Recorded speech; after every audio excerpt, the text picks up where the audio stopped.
you're saying the value of this property is $400,000, that's the realty. It's not the realty and the personalty, it's the realty. And that's what we get hired to form an opinion about, the value of the real estate, not the value of the personalty.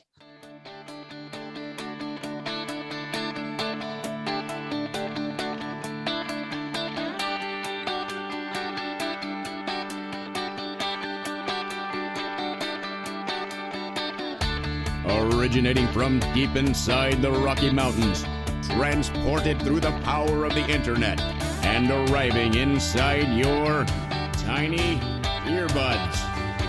It's the Appraiser Coach Podcast, helping appraisers increase their efficiency, quality, and make more money. Here's the guy who makes it his life's mission to create value for real estate appraisers nationwide. Your host and the Appraiser Coach, Dustin Harris. Welcome back to the program. Every one of you, Dustin Harris, hanging out one more time in the pot. I made that sound like this is the last time. Just one additional time in addition to all the 700 plus other times that we sat in front of this microphone. Welcome to the program. Dustin Harris, your humble host. Want to do a quick shout out to each of our sponsors today. Of course, OREP Insurance being one of them. That is the E&O that I use, that I carry. They are insurance brokers, folks. That is different than an insurance carrier. Find out why it's different and why it's better at orep.org. That's OREP.org. Alamode is the software that I've been using for a long time, 20 plus years, my friends, going on 30 years now. And of course, they've been in business about 10 more years in addition to that. They know appraisers and they're out there to serve you and to help you to create better quality and more efficient reports. It's total software. You can find out more at alamode.com or 800 Alamode. And finally, we're sponsored today by a great company out of Utah. And that company is called DataMaster. You can find out more at DataMaster USA. They are saving appraisers lots of time, which saves appraisers lots of money. Again, datamasterusa.com, datamasterusa.com. I want to welcome back to the program one of my wonderful friends, Mr. Tim Andersen, who is out of sunny Florida. He is a USPAP instructor. He is the appraiser's advocate, and he's back to school us. Welcome back to the program, Mr. Tim Andersen. Dustin, thank you. What is happening with you and all of yours? I tell you, man, we just live in the dream, my friend. I have to give you a special shout. I was on a mastermind meeting this morning with one of my clients, and she had mentioned that she had reached out to you for assistance and had been, in her words, impressed so far. She's still ongoing with you and doing some service with you. And so thank you for that. I've never had a situation where I have directed people toward Tim Andersen and they come back and say, Dustin, why the hell did you do that? That guy knew nothing. It's always quite the opposite. So thank you, Tim, for your service out there. Theappraisersadvocate.com is where you can find out more. Is that right? Yes, sir. Thank you, Dustin. I appreciate that. Perfect. Let's dive right into it. Tim, as you know, we like to have a session quite frequently called Dear USPAP Instructor, and this is where specific questions can be asked about USPAP. Of course, I am not an expert in USPAP, so I defer to my good friend Tim, who is. Today's episode, though, is going to be a little bit different. We're going to title it a little bit different, not Dear USPAP Instructor today, but instead, Tim, we're going to label this Stuff Appraisers Think They Know About USPAP, but is really crap. Tim, we're going to get through as many of these as we can. I'm just going to throw it at you because this is something you have in front of you. I don't have in front of me. So let's do number one. What is something that appraisers think they know about USPAP, but is actually crap? Yes, and thank you. A lot of appraisers let me rephrase. A lot of appraisers want to think that USPAP has limitations on where the comparables can be located. In other words, USPAP says that the comps have to come from the subject's neighborhood. No, it doesn't. That's a GSE construct.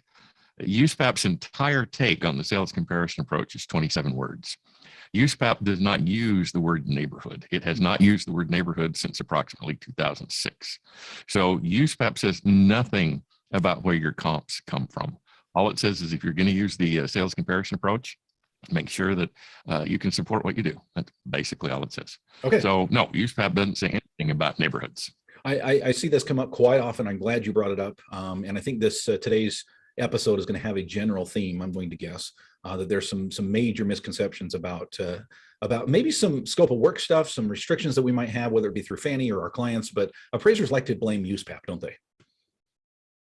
Yeah, because it's an easy target. Yeah. And USPAP, let's face it, USPAP is not perfect. And USPAP changes every so often. And given the political climate in which we currently find ourselves, it very well may be changing some more. But yeah, it's a big target. It's an easy target. But it's not, it was never meant to tell appraisers how to appraise. All it is meant to do is tell appraisers how to arrive at a value opinion ethically, and then how to communicate that ethically, arrive that value opinion non-misleadingly. That's it. That's the entirety of USPAP. It goes basically no further than that. Yeah. All right. Number 2, Tim, what's the next thing that appraisers think they know about USPAP, but may not actually be true? A lot of appraisers are very concerned about Fannie Mae's adoption of ANSI standards, ANSI measurement standards, Okay. ANSI standards. Yeah. And they're saying that USPAP says that you have to measure to ANSI standards. No, it doesn't. USPAP doesn't require you to measure anything. That's a GSE construct.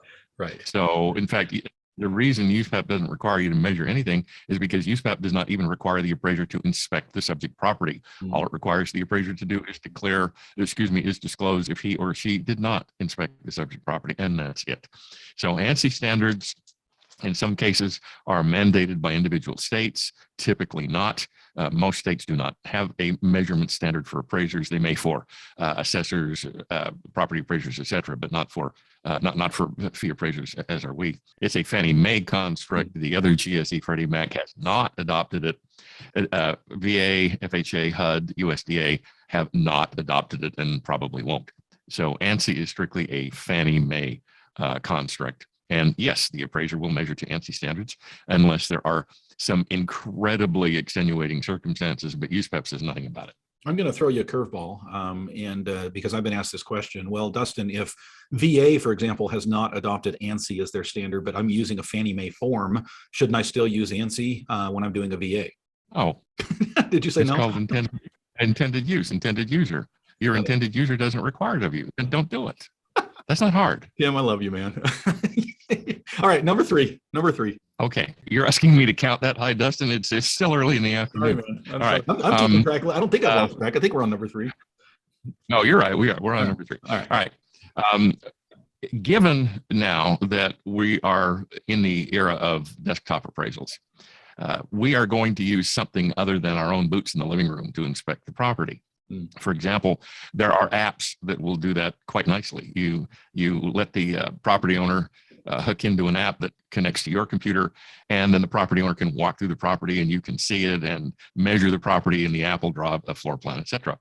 And the question has come up, well, that's a violation of USPAP standards, specifically the confidentiality rule, the confidentiality section of the ethics rule.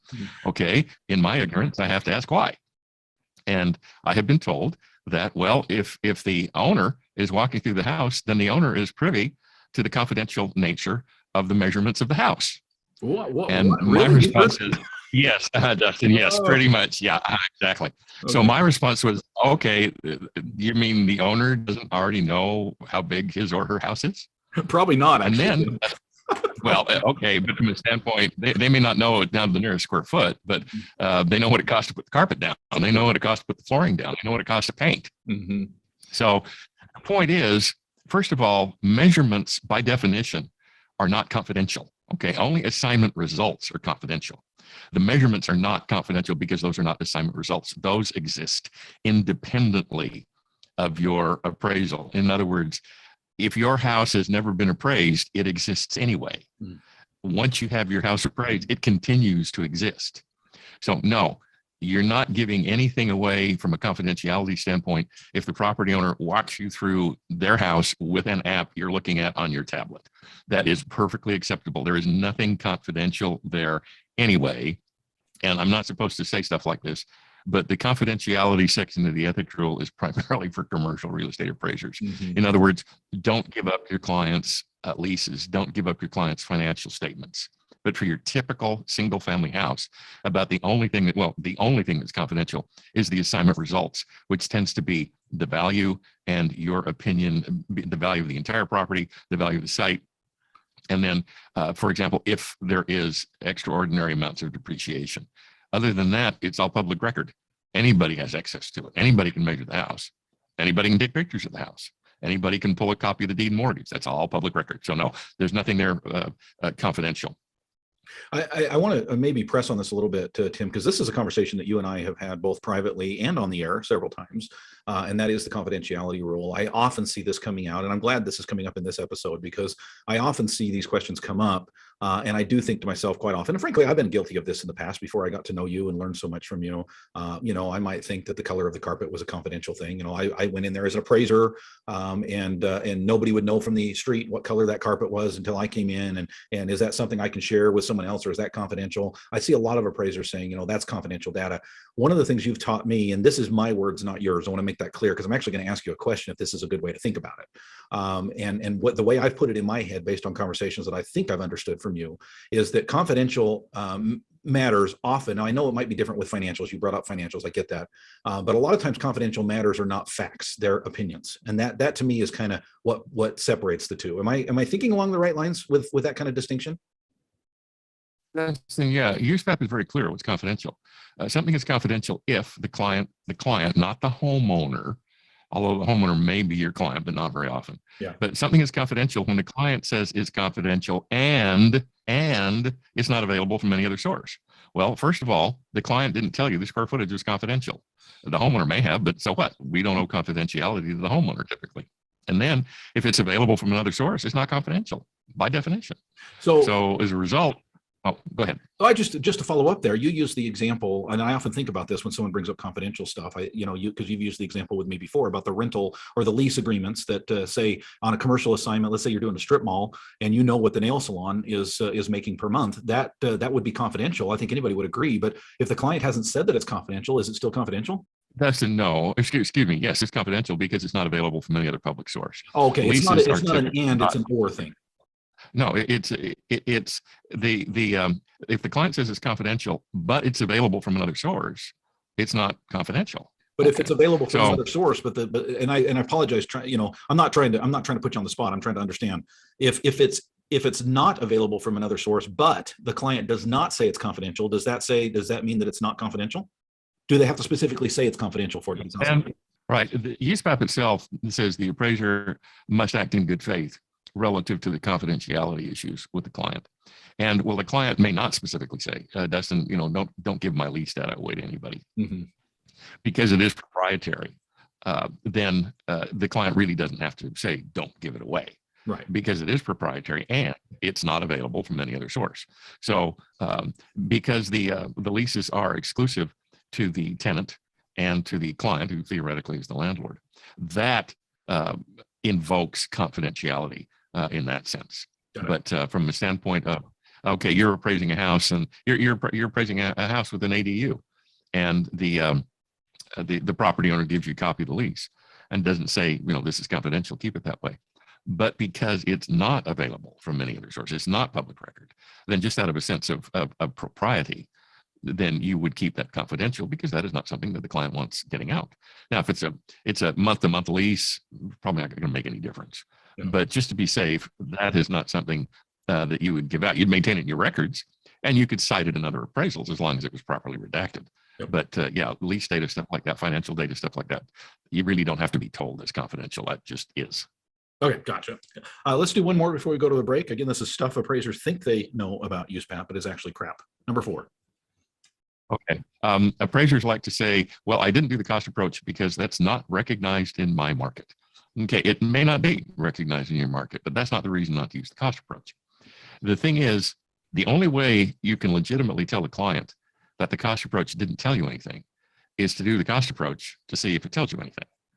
Hmm. And the thing is, it will. It will tell you about depreciation. It will tell you about site value. It will tell you about the value of the sidewalks and the swimming pools and the landscaping and the sprinkler systems. It will tell you all about that stuff if you let it. But to let it tell you that, you have to do it. And so to say, well, the market doesn't recognize the cost approach in my market, well, how do you know? And to say the market doesn't recognize the cost approach is a statement of fact. And according to Standard Rule 2-3, any statement of fact in an appraisal report must be true and correct. Therefore, you've got to have support for it. And if you don't, that is misrepresentation almost by textbook, the textbook definition of misrepresentation. And then USPAP makes it very clear. If you withhold something from your client that you shouldn't withhold, that's misrepresentation. And states get all upset about stuff like that because that's an ethics violation. And it's an ethics violation because it is an exercise of choice. You had a choice to make, and you patently, obviously, notoriously made the wrong one. We're talking with Mr. Tim Andersen. He is the appraiser's advocate, and we are talking about stuff appraisers think they know about USPAP, but it's actually crap. When we get back from the program, we're going to hit a few more of these, Mr. Tim.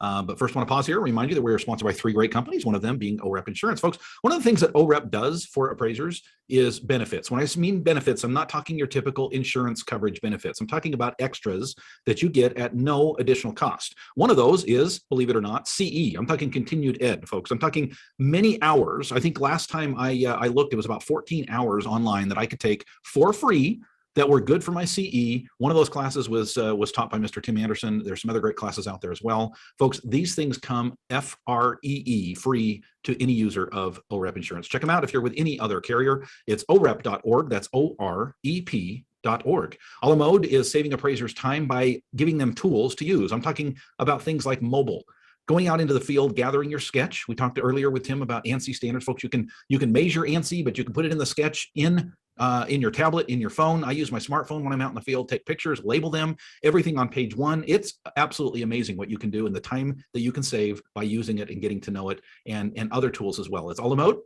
You can find them by going to their website, alamode.com, or pick up the phone, call them at 800 a la mode. Datamaster is saving appraisers on every single report that they do. When I say saving appraisers, I mean saving appraisers time. And we all know that your time is worth something. It better be. How much are you making per hour? What if I could save you close to an hour on every single report that you do? What would that be worth to you? Now compare that to the quote unquote cost of Datamaster. There's no cost there at all, folks. It's called an investment. Investment in you, your company, your time, your quality. It's datamasterusa.com, datamasterusa.com.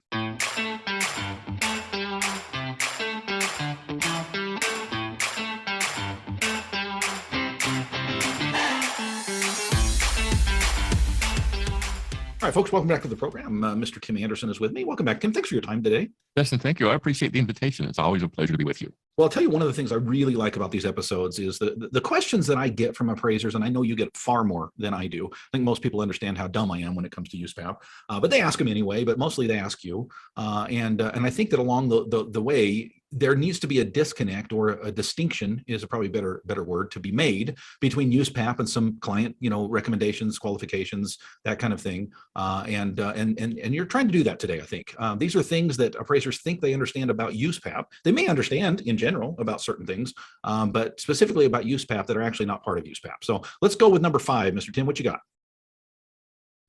A lot of appraisers think that if a property isn't rented, the income approach to value doesn't apply, and that's just not true.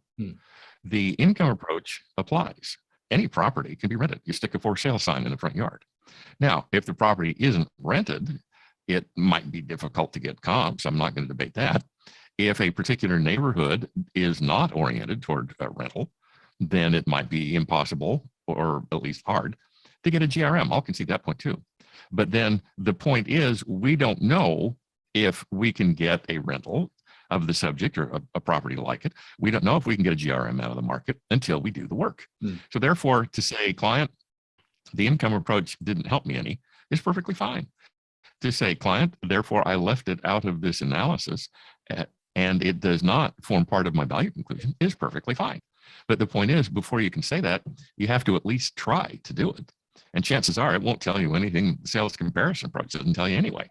So as a result, if you want to leave out the cost approach, leave out the cost approach. The appraiser has that latitude, but you leave out the cost approach because you have shown yourself, you have supported out of the market the fact that there are insufficient data to come to a credible value conclusion. That's why you omit it from your analyses, not because the market doesn't recognize it. The appraiser flat doesn't know. The appraiser's not done the studies to know that.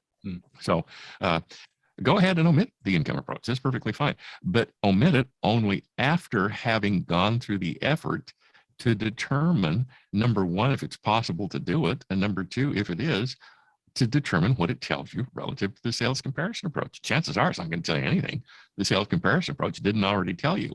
However, this goes to highest and best use. If the value via the income approach comes in less than the value via the sales comparison approach, then by the definition of highest and best use, as an income property is not its highest and best use. And you just proved that right out of the market. Therefore, there's a reason to do it. And that reason to do it is to show that there was no reason to do it, if that's not paradoxical. But it tells you the highest and best use of that house isn't as an income producing property. Good information, Tim. Thank you. Number 6, what you got? Okay, a lot of appraisers seem to think that if property sells with furniture in it, that purchase price is market value. That may be true, but the appraiser has to see if the furniture added any consideration.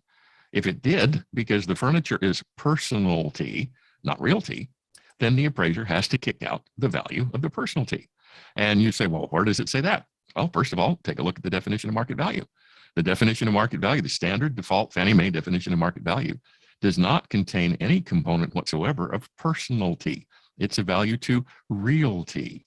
And it specifically says there is nothing funky in the purchase price. There's no funky financing. There's no funky sales concessions. There's nothing funky in the consideration for the real estate. And then USPAP makes it very clear, the same thing. We're looking at real estate value. We're appraising real estate, not we're appraising realty, not personalty. And then the definition of fee simple estate. Typically, that's what we put on the front page of the 1004 form. We're appraising the fee simple estate of the subject property. If you look up the definition of fee simple estate, it doesn't contain any furniture. Now, can there be furniture there and that furniture has zero value? Yeah. In fact, in some older properties, that's exactly what it will contribute to market value. Nothing. But the point is, in order to tell your client truthfully, in order to tell your client correctly that the personalty adds no value, you have to analyze it to see if it does, which means you compare a couple of properties that sold with furniture to a couple of properties that sold without furniture. And if the only difference you can isolate is the furniture, then it has value. If you can't isolate any difference, then the furniture has no value. So when you're saying the value of this property is $400,000, that's the realty. It's not the realty and the personalty, it's the realty. And that's what we get hired to form an opinion about, the value of the real estate, not the value of the personalty. I learned a new word today, Tim. Personalty. I've never used that word before. I've never heard it used before. I love it. It's just the opposite of realty. There you go. And when next time you and I have dinner, I'll go into the derivation of the word realty. I love it. I love it. I can't wait. All right, let's end with one more, shall we? Number 7. These are things, again, stuff appraisers think they know about USPAP, but it's actually crap. Okay, 2 things. Number 1, I see all the time that the purpose of the appraisal is to determine market value. All right, given the political context in which we find ourselves, appraisers saying they determine value is shooting yourself in the foot with a high caliber weapon. We don't determine value. That's not our job. The market determines value. All we do is analyze the market to see what the market tells us about the market value of that property. We don't estimate value. If you look at the definition of an appraisal in USPAP, it talks about the process through which the appraiser goes through to form a value conclusion, or that value conclusion, that opinion of value. So we don't determine value. We need to stop saying that, because that is one of the reasons that we're facing the political pressure that we're facing now, because there are hundreds of thousands of appraisals out there saying, I, the appraiser, determine value.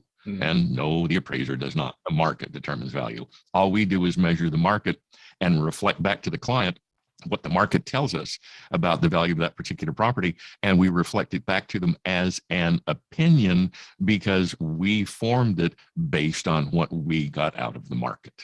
So well spoken, my friend. Words matter, right? The other one that drives me crazy is that the appraiser came in low. Okay, let's be careful. Doesn't matter. Right? Yeah, that's gonna come back to bite us. And now is not the time or the place to go into that, but that is going to come back to bite us. Especially in the political situation in which we find ourselves now. I want to reemphasize as we get ready to close here, Tim, and thank you for your time. A lot of these things that we come up with that we think we can blame USPAP for, maybe they are scope of work things, right? There's often that someone will say something about how, we've got to do this and we've got to do that, and we've got to, and USPAP says this and USPAP says that, and I would make sure that we challenge ourselves. Maybe it's a good thing that we're taking USPAP, a review every couple of years, and can kind of remind ourselves as to what's actually in USPAP. It may be a thick book, but USPAP itself, and especially when we're talking standard 1 and standard 2, is actually quite small, correct?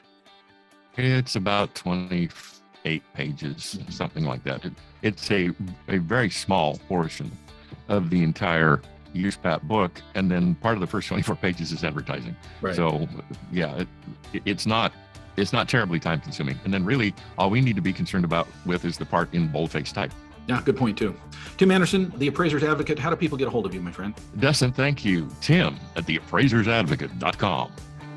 You've been listening to the Appraiser Coach podcast with Dustin Harris. If you like what you hear, please give us a 5-star rating and post a short review on iTunes. For more in-depth insider information on how you can make more money as a real estate appraiser, visit theappraisercoach.com and sign up for the All-Star team today. Thanks for joining us. And now, get out there and create some value. Go ahead and omit the cost of, the sales. Hello, I'll try it again. Sorry about that, editor. We'll try this the third time. Go ahead and omit the income. We'll try this a fourth time.